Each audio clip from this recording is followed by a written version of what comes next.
काले के शिव के मनाई हो, शिव मानस नाही। काले के शिव के मनाई हो, शिव मानस नाही।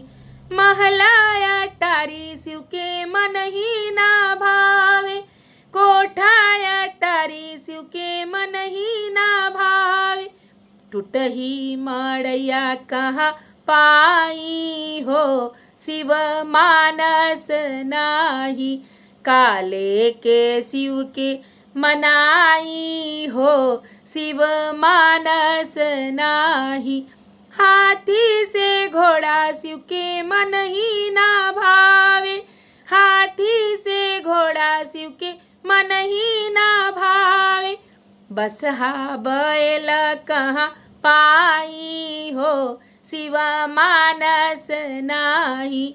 बसहा बैल कहाँ पाई हो, शिव मानस नाही। काले के शिव के मनाई हो, शिव मानस नाही। पूड़ी मिठाई शिव के मन ही ना भावे, पूड़ी तरकारी शिव के मन ही ना भावे। भंगिया धतूर कहाँ पाई हो, शिव मानस नाही। भांग धतूर कहाँ पाई हो, शिव मानस नाही। काले के शिव के मनाई हो, शिव मानस नाही।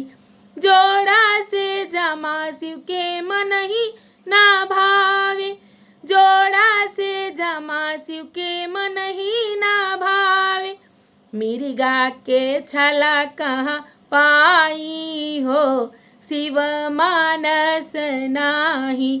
मिर्गा के छाला कहाँ पाई हो, शिव मानस नाही। काले के शिव के मनाई हो, शिव मानस नाही। अरे बाजा से गाजा शिव के मन ही ना भावे, बाजा से गाजा शिव के मन ही ना भावे। अरे डमरू तू रहिया कहाँ पाई हो, शिव मानस नाही। डमरू नगाड़ा कहाँ पाई हो, शिव मानस नाही। काले के शिव के मनाई हो, शिव मानस नाही। सेंटा से साबुन शिव के मन ही ना भावे, सेंटा से साबुन शिव के मन ही ना भावे।